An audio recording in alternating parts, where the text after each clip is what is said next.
يا أيها الذين آمنوا لا تضروا أموالكم ولا أولادكم عن ذكر الله ومن يفعل ذلك فأولئك هم الخاسرون وأنفقوا مما رزقناكم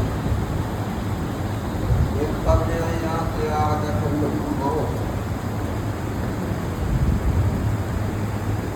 فيقول رب لولا أخرتني إلى أجل قريب فأصدق وأكن من الصالحين وإذ قال الله تعالى إن أمتي نفعل وإخوان الشياطين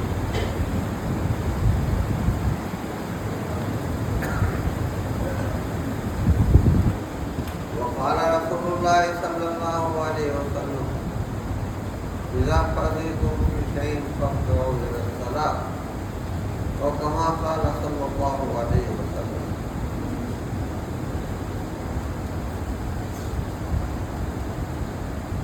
اقبال نے شکوہ جواب شکوہ میں کہا ہے کہ ہم تو مائل بکرم میں کوئی سائل ہی نہیں. اللہ کی طرف منسوخ کر کے فرمایا, اللہ فرماتا ہے ہم تو مائل بکرم میں کوئی سائل ہی نہیں اور راہ دکھلائے کسے راہ میں منزل نہیں.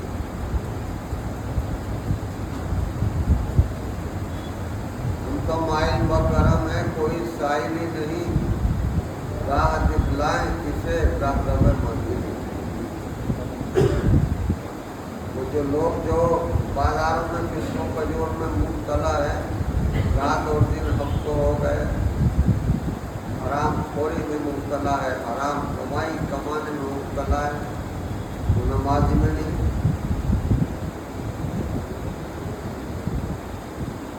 یہ جو دہلی شہر میں ہفتوں سے دکانیں لگ رہی ہیں کرتیوں کی, پسند بازیوں کی اور اس کے بیچنے کی, اور بڑی بڑی دکانیں لگ رہی ہیں, بڑی بڑی ہفتوں ہو گئے, وہ سب اسی میں مبتلا ہے, وہ نماز میں نہیں.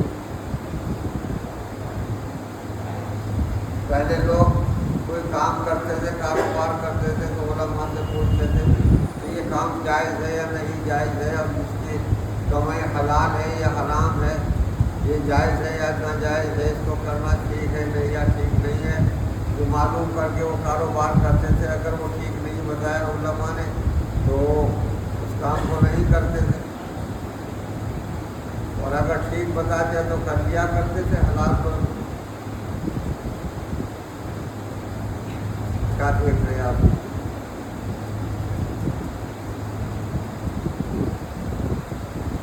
کہ سب سے بات کا نیت والے بیان کرتے ہیں, تمہیں کچھ بوجھ ہو جاتا ہے, پھر کچھ کہنے کو بھی دل نہیں چاہتا, کچھ بھی کہنے کو دل نہیں چاہتا. آ رہے ہیں دیر سے نکل کے آ رہے ہیں اور آتا کے لیے آگے باندھ رہے ہیں.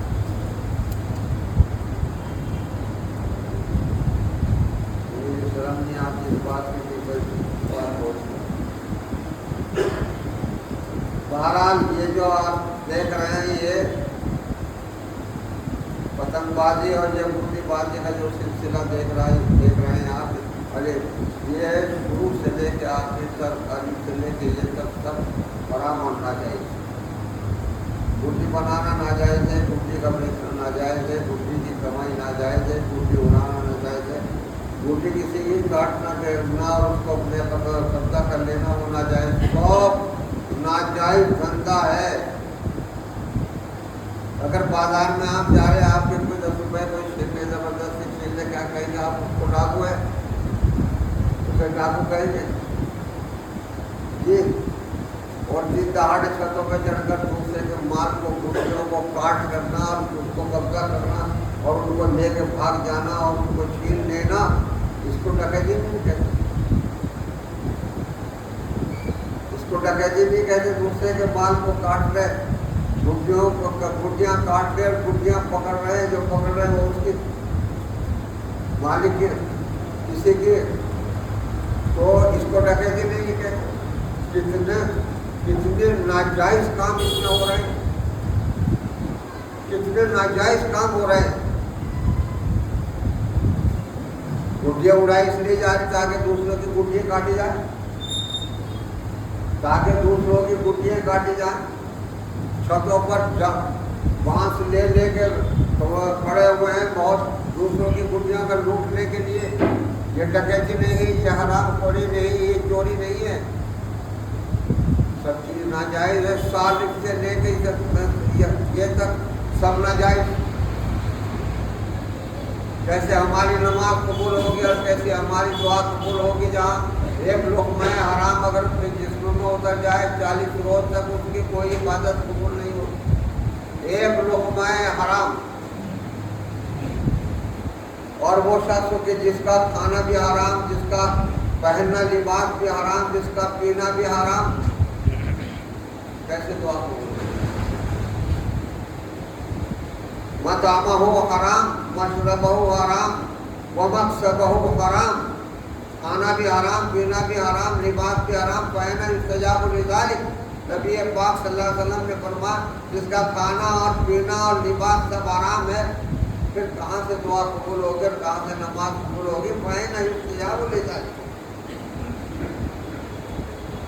اور سارے حرام کام کے اوپر لگے ہوئے، دکانیں کرائے کے مالک سے کرائے پر دکان لے رکھی ہے، 1000 روپے کا کرایہ ہے دکان کا، اس مالک کی دکان کو اس کو تو 1000 یا 2000 روپے کرایہ دینا، گڈی والوں کو 60 ہزار 50 ہزار روپے مہینے میں یا 20 دن کے لیے اور 15 دن کے لیے دے کر کے کیا نام وہ اس کا بڑھا کر کے وہ اس طریقے سے لے رہے، وہ حرام۔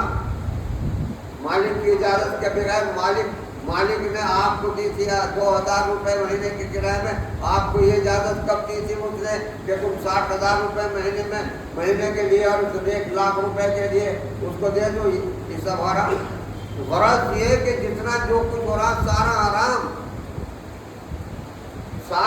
جب یہ سارا حرام سب چھا گیا، اس طرح چھا گیا اور ہمارا کھانا اور پینا اور ہمارا پہننا سب حرام ہو گیا، تو کہاں سے دعا قبول ہو جائے گی؟ فإنہ یستجاب لذلک، دعا کہاں سے قبول ہو جائے گی؟ سب ختم، ہماری نمازیں ختم، ہماری عبادت ختم، ہماری دعائیں ختم۔ حلال روزی کے ساتھ دعا قبول ہوتی ہے، حرام روزی کے ساتھ تو نہیں قبول ہوتی۔ حضرت عبداللہ ابن عباس رضی اللہ تعالیٰ عنہما نے جناب رسول اللہ صلی اللہ علیہ وسلم سے گزارش کی، یا رسول اللہ صلی اللہ علیہ وسلم مجھے ایسا کوئی عمل بتا دیجئے کہ میں مستجاب الدعوات ہو جاؤں، یعنی میں جو اللہ سے دعا مانگوں قبول ہو جائے۔ مستجاب الدعوات اس کو کہتے ہیں کہ میں جو دعا مانگوں وہ قبول ہو جائے۔ جناب رسول اللہ صلی اللہ علیہ وسلم نے ارشاد فرمایا اتب کسبک تجب دعوتک، اپنے روزی حلال کر لے، اپنی روزی کو پاکیزہ کر لے، روزی کا حلال اور پاکیزہ روزی کما لے، تجب دعوتک، تیری ہر دعا قبول ہو جائے گی، ہر دعا قبول ہو جائے گی۔ سنا آپ نے ایک لقمہ حرام اگر کھا لیا تو 40 دن تک اس کی کوئی دعا اور کوئی نماز قبول نہیں ہوگی۔ حجاج بن یوسف جو اس زمانے امت محمدیہ کا سب سے بڑا فرعون اور ظالم کہلایا، اظلم الامت کا خطاب ہے اس کا، اظلم الامت، اس امت کا سب سے بڑا ظالم حجاج بن یوسف، جس نے اپنے ہاتھ سے 80,000 مسلمان شہید کیے، جن میں صحابہ، تابعین اور تبع تابعین سب شامل تھے۔ حجاج بن یوسف اظلم الامت کا لقب ہے اس کا، اس امت کا سب سے بڑا ظالم، جس نے خانہ کعبہ پر حملہ کیا اور خانہ کعبہ کے اوپر منجنیق کے ذریعے آگ برسائی اور خلاف کعبہ جلا دیا اور تبرکات کعبہ سارے جلا کے خاک کر دیے، اور وہ سینگ جو جنت کے دمبے کے خانہ کعبہ میں رکھے چلے آ رہے تھے، حضرت اسماعیل علیہ السلام کے پیچھے میں جو ڈبہ آیا تھا، حضرت جب ان کو ذبح کر رہے تھے ابراہیم علیہ السلام، تو اس کے وہ سینگ جنت کے ڈبے کے سینگ خانہ کعبہ میں رکھے اور چلے آ رہے تھے، وہ بھی سجل کے خاک ہو گئے۔ خانہ کعبہ پر منجنیق کے ذریعے آگ برسا کے خلاف کعبہ اور دیوار کعبہ سب جلا لی اور قتل عام کیا حرم محترم میں، اور حضرت عبداللہ ابن زبیر رضی اللہ تعالیٰ عنہ کو دیوار کعبہ کے برابر شہید کیا۔ اظلم الامت کا لقب ہے اس کا، اتنا بڑا ظالم تھا، اپنی فطرت سے ہی ظالم تھا۔ جب اس کو عبد الملک ابن مروان نے کوفے کا گورنر بنا کر کے بھیج دیا، کوفہ کا گورنر بنا کے بھیج دیا، تو اس زمانے میں صحابہ کی ایک جماعت کوفے میں ایسی موجود تھی جو مستجاب الدعوات کہلاتی تھی، ان کی ہر دعا قبول ہو جاتی تھی، اور مشہور تھا پورے عرب میں، مشہور تھا کہ کوفے میں ایسے بہت سے صحابہ ہیں کہ جن کی ہر دعا قبول ہوتی ہے، مشہور تھا۔ وہاں کوفے کا گورنر اسے بنا کر کے بھیج دیا، اور اسے معلوم تھا کہ وہ جماعت یہاں ہے، تو اسے سوچا تو اپنی فطرت سے ہی ظالم ہے اور میں ظلم اٹھاؤں گا، یہ بد دعا کر دیں گے میرے لیے، میں ہلاک ہو جاؤں گا۔ مگر وہ پڑھا لکھا تھا، اس کو معلوم تھا، وہ حدیث بھی جانتا تھا، عرب تھا، عرب کا قرآن بھی جانتا تھا، حدیث بھی جانتا تھا، اس کے باوجود اتنا بڑا ظالم تھا۔ اسے معلوم تھا کہ حرام کھانے سے مقبولیت ختم ہو جاتی ہے دعاؤں کی، اور عبادتوں کی مقبولیت ختم ہو جاتی۔ چنانچہ اسے جب گورنر کوفہ بنا کے بھیج دیا تو کوفہ میں جانے کے بعد اس نے سوچا ان مستجاب الدعوات لوگوں کی بد دعا سے بچنے کا کیا راستہ، چنانچہ اس کی سمجھ میں آ گیا، اور اس نے جا کر کے قصر عمارت سے اعلان کرا دیا کہ بھائی کل ہمارے یہاں سب دعوت ہے، اہل کوفہ کے تمام علماء کی اور بڑے بڑے لوگوں کی سب کی دعوت ہے، دعوت کر دو۔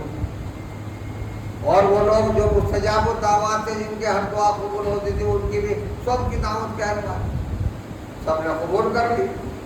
جب قبول کر لی تو دعوت کا وقت آ گیا، دعوت آپ بلا لیا سب کو، سب نے دعوت کھا لی۔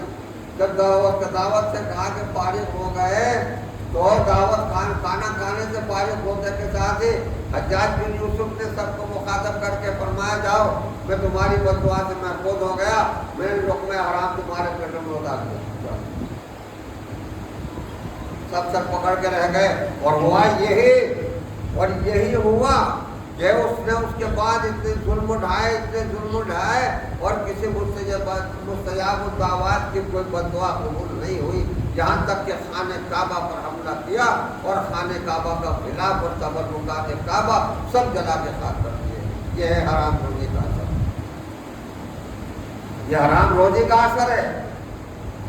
آج میری پوری قوم، مسلمان قوم، یہ حرام روزی کمانے میں لگے پڑے ہیں، گڈی بازی کے اندر، اور دوسروں کی گڈیاں کاٹنا اور ان کو لوٹنا اور گڈی بیچنا اور فروخت کرنا، اور دوسروں کی دکانوں کو بڑے بڑے کرائے پر دینے، سب حرام، یہ سب ناجائز ہے، اور وہ سب اتر رہا ہے، سب کے پیٹوں پر اتر رہا ہے۔ کہاں سے نماز قبول ہوگی اور کہاں سے دعا قبول ہوگی؟ گڈی بازی خالص فضول خرچی اسلام میں بھیجا ہے، خالص اسلام میں بھیجا ہے، کیا ملتا ہے اس کو؟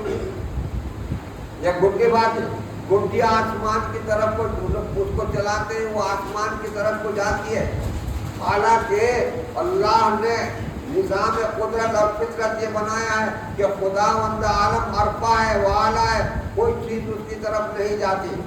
آپ بیلا اگر لے کے آسمان کی طرف کو فضا میں پھینکیں گے، جب تک آپ کی طاقت اس کے ساتھ رہے گی وہ اوپر جائے گا، اور جب طاقت ختم ہوگی زمین کی کشش پر اس کو زمین پر کھینچ لے گی اور وہ زمین پر آ کر کے۔ اور گڈی وہ ہے جو اس فطرت کے خلاف اوپر کو ہی جاتی ہے، اوپر جس طرح فرعون گیا تھا، جس طرح فرعون نمرود گیا تھا اور اس نے گدھوں کو بنا دیا تھا، اور وہ آسمان کی طرف جا کے تیر چلا کے آگے کہتے تھے میں نے خدا کو مارا ہے، پھر اللہ کا عذاب اس پر آیا تھا، وہ ہلاک کر دیا گیا تھا، عذاب آیا تھا۔ آج ہم انہی گناہوں میں مبتلا ہیں، اور ہم انہی گناہوں میں مبتلا اور ایسے گناہ کر رہے ہیں، ہم ڈکیتی ڈال رہے ہیں، دوسرے کے مال کو ہڑپ کر رہے ہیں، دوسرے کے مال کو کاٹنے کے لیے گڈی بازی کر رہے ہیں، چھتوں پہ چڑھے ہوئے، اور ہاں ہو کر کے بیماروں کو تکلیف اور اذیت پہنچا رہے ہیں، طرح طرح کی آوازیں نکال رہے ہیں، سب حرام بننا جائز ہے۔ ساری قوم اگر اس میں مبتلا ہو گئی ہے تو کہاں سے دعا قبول ہوگی؟ اور عذاب کیسے نہیں آئیں گے؟ پھر تو عذاب آئیں گے۔ یہ جو اتنے عذاب آ رہے ہیں، آج ہم اپنے اسکول میں دیکھ رہے ہیں کہ مسلمانوں کے ساتھ کیا ہو رہا، ہماری مسجدیں شہید کی جا رہی، ہماری درگاہیں شہید کی جا رہی، مدرسے بند کیے جا رہے ہیں، حالانکہ ام المدارس، اب تو توبت یہاں گئے، ام المدارس دارالعلوم دیوبند، جس کے کافرین نے اس ملک کو انگریز کی غلامی سے آزاد کرایا، جیلوں میں گئے، تختہ دار پر چڑھے، 55,000 علماء نے تختہ دار پر چڑھ کر کے پھانسی چاندی کے پھندے چوم لیے اور اس ملک کو آزاد کرایا. وہ ام المدارس جس کے علماء نے اس ملک کو آزاد کرایا. ہندوستان میں ہی مالٹا تک جیل میں چلے گئے شیخ الہند مولانا محمود الحسن صاحب, شیخ الاسلام مولانا حسین احمد مدنی. مالٹا کہاں, جو یورپ کا آخر کونے پر جزیرہ ہے, وہاں گرفتار کر کے کیسے عزت پہنچائے, لیکن ملک کو آزاد کرا کے چھوڑا. وہ المدارس دارالعلوم دیوبند آج اس دارالعلوم دیوبند پر فرقہ پرست حملہ کر رہے ہیں اور گنگا جل چڑھا رہے ہیں اور اس کے نیچے وہ بتخانہ بتا رہے ہیں جیسے مسجدوں کے نیچے بتا رہے ہیں. یہ کیا سا ہے؟ سب یہ عذاب الہی ہے, یہ ہمارے اعمال ہے. ورنہ یہی ہندوستان ہے جہاں مٹھی بھر مسلمان آئے تھے اور اس ملک کو زیر نگین کر کے رکھا اور 800 سال اس پر سلطنت, 800 سال اس پر سلطنت کی. اور وہ مٹھی بھر سے عرب کے جو لوگ آئے تھے وہ مسلمان تھے. ان المبذرین کانوا اخوان الشیاطین. قرآن پڑھتے ہیں سمجھتے نہیں, قرآن کو سمجھتے ہی نہیں. سمجھانے والا بتاتے ہیں تو عمل نہیں کرتے. قرآن میں اللہ نے فرمایا اسراف میں بھیجا کرنے والے شیطان کے بھائی ہیں, ان کا انجام شیطان جیسا ہوگا. جیسے شیطان کے بارے میں اللہ نے فرما دیا تھا وَإِنَّ عَلَيْهِ اللَّعْنَةَ إِلَىٰ يَوْمِ الدِّينِ, چل تیرے اوپر قیامت تک خدا کی لعنت اور پھٹکار ہے. تو کیا یہ ملعون نہیں ہے؟ یہ جو آج گڈی بازی اور اسراف کے بھیجے میں مبتلا ہے, اگر یہ شیطان کے بھائی ہیں تو یہ اسی طرح ملعون ہے جس طرح شیطان.